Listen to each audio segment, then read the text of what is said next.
Ang issue sa eleksyon na ito ay whether the Senate will convict Sara Duterte or not. Si Sara Duterte ho ang issue sa eleksyon na ito. Pag kayo'y nag-elect ng majority, mga kabansa, at ito seryoso, na consequence ng magiging boto nyo, ay iboboto ko si ganun.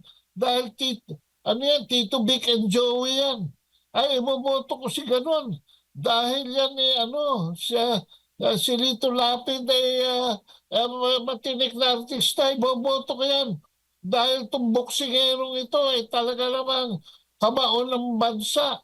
Iboboto ko ito dahil dito na nagsusumbong ang tao sa mga magkakapatid na gustong magtayo ng sarili ng dinastiya sa Senado. Pagka ganyan na naging reasoning ninyo, kayo, taong bayan, ang nag-impeach kay Sara Duterte.